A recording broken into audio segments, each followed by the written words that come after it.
محترم سامعین، حق بات کو قبول کرنا اور حق بات کو مضبوطی سے پکڑ لینا، یہ بڑے کاموں میں سے ایک کام ہے۔ اللہ کو وہ بندہ پسند نہیں ہے، رات کو اس کا نظریہ کوئی اور ہے، صبح اس کا نظریہ کوئی اور ہے، اس مجلس میں اس کا نظریہ کچھ اور ہے، اس مجلس کے اندر گیا تو اس کا عقیدہ اور نظریہ کچھ اور ہے۔ یہ بندہ بڑا مبغوض بندہ ہے۔ اور میں نے یہ کہا نا کہ حق بات کو سمجھنا، پکڑنا، اس کو قبول کرنا اور پھر موت کے دم تک اس پر استقامت کے ساتھ رہنا، یہی پورے قرآن کا خلاصہ ہے۔ حق بات، شرط یہ ہے کہ حق بات، غلط بات پر نہیں ڈٹنا۔ یہاں بالکل مسئلہ الٹ ہے۔ آپ مجھے یہ بتائیں، ہمارے اس ماحول اور معاشرے میں جتنے انسان رہتے ہیں، کتنے لوگوں کو عقیدہ بنانے کی فکر ہے؟ کتنے لوگوں کو عقیدہ بنانے کی فکر ہے؟ اس میں ہم بھی شامل ہیں۔ یہ نہیں کہ آپ، ہمارے طبقے کے لوگ بھی شامل ہیں۔ کتنے لوگوں کو یہ فکر ہے کہ مجھے اس عقیدے کے مطابق عقیدہ بنانا ہے، اس سوچ کے مطابق سوچ بنانی ہے، جس عقیدے کو درست اور صحیح اور صراط مستقیم پر چلانے کے لیے، انسانوں کی ہدایت کے لیے اللہ نے 1,24,000 کم و بیش انبیاء اور دوسری روایت کے مطابق 2,24,000 کم و بیش انبیاء اللہ نے بھیجے۔ کتنے لوگوں کو فکر ہے؟ اور اس کے مد مقابل دنیا کی ہمیں کتنی فکر ہوتی ہے جی؟ دنیا کی کتنی فکر ہوتی ہے؟ جس گھر میں اگر بچی پیدا ہو جائے نا، ایک بچی پیدا ہو جائے، خدا باعث شاید ہے ابھی وہ بچی کھلونوں کے اندر کھیل رہی ہوتی ہے، اس کے مائی باپ کو یہ فکر لگ جاتی ہے کہ یہ بچی اب دوسرے گھر کے لیے ہے۔ اس دن سے اس کی فکر شروع کر دیتے ہیں جی، اس کا سامان بنانا، اس کا سوچ، بڑا کچھ کرتے ہیں۔ بہت، آپ بھی اسی معاشرے میں رہتے ہیں، میں بھی اسی معاشرے میں رہتا ہوں۔ اچھی بات ہے، اچھی بات ہے، کرنا چاہیے، ناجائز نہیں ہے۔ لیکن بات یہ ہے کہ قرآن کیا کہتا ہے؟ قرآن کہتا ہے مال اور اولاد تمہارے کام نہیں آئے گا۔ قرآن نے تو یہ کہا نا کہ مال اور اولاد تمہارے کام نہیں آئے گا۔ یہاں قرآن نے مال اور اولاد کی نفی نہیں کی ہے، نفی نہیں کی ہے۔ فرمایا وہ مال اور اولاد تمہارے کام نہیں آئے گا جس اولاد کی تربیت قرآن کے مطابق نہ ہوئی، جو مال اللہ کے راستے میں خرچ نہ ہوا، یہ اس مال کی ہلاکت ہے، قرآن نے ذکر کی ہے۔ تو انسان کو دنیا میں گزرتے ہوئے، یہ دنیا گزرگاہ ہے، کئی لوگ گزر رہے ہیں ہمارے سامنے، دنیا گزرگاہ ہے میرے بھائی۔ یہ سب ثانوی چیزیں ہیں۔ یہ دنیا کی فکر کرنا، دنیا کی سوچ کرنا، یہ کوئی غلط بات نہیں ہے، غلط بات نہیں ہے۔ انسان ظاہر ہے دنیا کے اندر رہ جو رہا ہے، اس نے چھت بھی بنانی ہے، اس میں اولاد کی فکر بھی کرنی ہے، لیکن بنیادی طور پر جس چیز کی فکر کرنی ہے، قرآن بار بار کہتا ہے کہ اپنی اولاد کی تربیت اس انداز سے کرو جس انداز سے قرآن عقیدہ سمجھا رہا ہے۔ اپنی بہو کی تربیت کرو، اپنی بیٹیوں کی تربیت کرو جی۔ کتنے لوگوں کو فکر ہے؟ اس سے آگے ایک دو آیتیں چھوڑ کے جو اللہ مسئلہ بیان کریں گے نا، یقین کریں رونگٹے کھڑے ہو جاتے ہیں کہ اللہ رب العزت کتنی سخت گفتگو کر رہے ہیں جی۔ اور اللہ نے فرمایا وَلَن تَجِدَ لِسُنَّتِ اللَّهِ تَبْدِيلًا، میرا قانون کبھی تبدیل نہیں ہوگا، میرا قانون جو میں نے بنا دی ہے یہ تبدیل نہیں ہوگا۔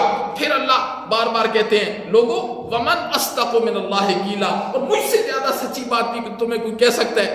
میری بات کیوں نہیں مانتے ہو، میری قرآن والی بات؟ تو اللہ نے پھر یہ ساری باتیں سمجھانے کے بعد قرآن میں کئی جگہ دی، پھر انسانوں کو لالچ دیے کہ شاید یہ لالچ کے پیچھے آ جائیں۔ کبھی اللہ کہتے ہیں جنت ہے، کبھی اللہ کہتے ہیں جنت کی نعمتیں ہیں، پھر جنت کی نعمتیں تو پھر سورہ رحمان میں اللہ بیان کرتے ہیں، عقل دھنگ رہ جاتی ہے۔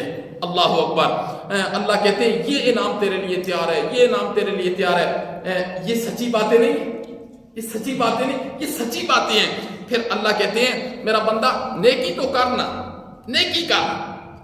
اللہ کہتے ہیں نیکی تو ایک کرے گا، بدلہ میں 10 دوں گا، بدلہ میں کیا؟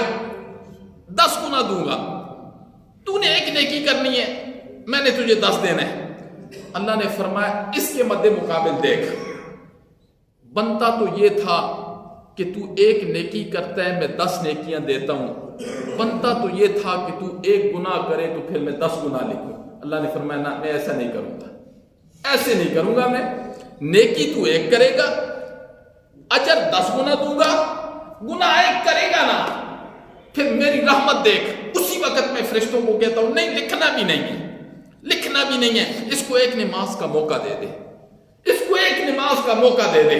اللہ کہتے ہیں میں نے دائیں فرشتے کو کہہ دیا ہے کہ بائیں جو لکھنے والا ہے نا اس کو اجازت نہیں دینی ہے، اجازت نہیں دینی ہے۔ میرا بندہ ہے گناہ کر بیٹھا ہے، کوئی بات نہیں، ایک نماز کے درمیان جتنا وقت ہے اتنی اس کو اجازت، موقع دے دے، شاید توبہ کر لے، شاید توبہ کر لے۔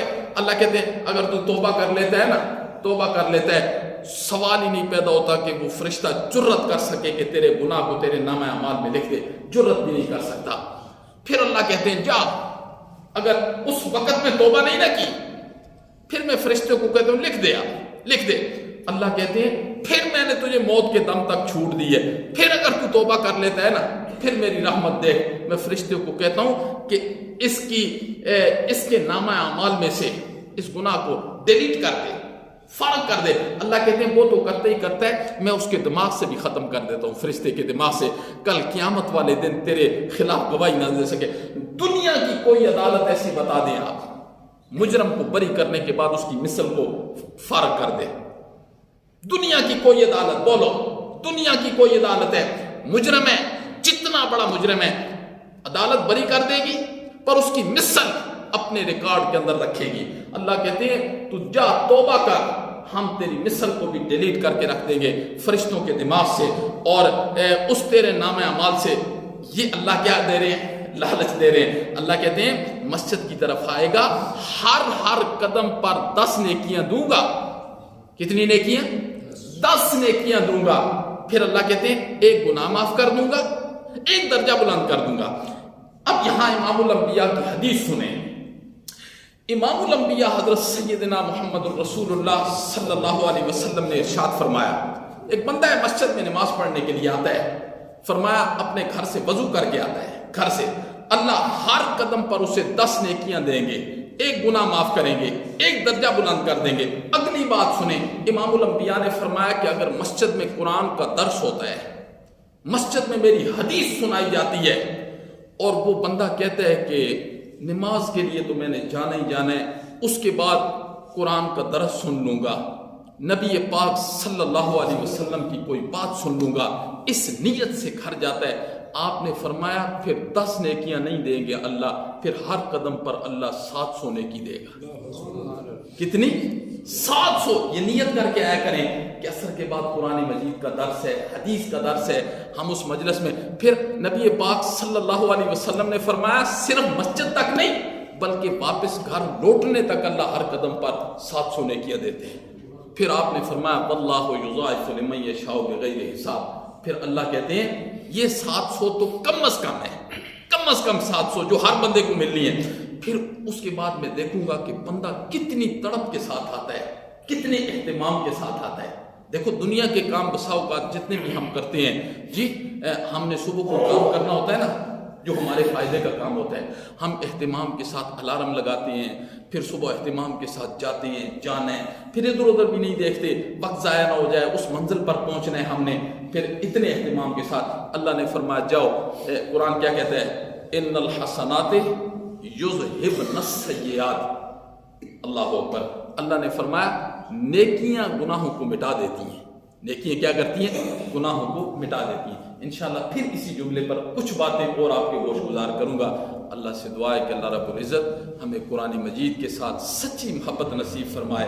اللہ ہم کو جو صحیح عقیدہ ہے نا قرآن مجید والا صحیح عقیدہ، اللہ رب العزت ہمیں اس کو پکڑنے کی توفیق نصیب فرمائے، اور پھر ایسا پکڑنے کی توفیق نصیب فرمائے نا کہ اللہ موت کے دم تک ہمیں اس قرآن والے عقیدے پر مستقیم رکھے، ثابت قدم رکھے۔ مزہ تو تب ہے، وہ مرد ہے، وہ کیا ہے؟ مرد ہے۔ اگر اس کے اندر یہ چیز نہیں نا، خدا واحد شاہد ہے، وہ دنیا کے اعتبار سے کتنا ہی پہلوان ہے، وہ کوئی مرد نہیں۔ امام الانبیاء نے فرمایا، اللہ عمل کی توفیق نصیب فرمائے۔ اللہم انت السلام و منک السلام، تبارک یا ذا الجلال والاکرام۔ رات کا سننا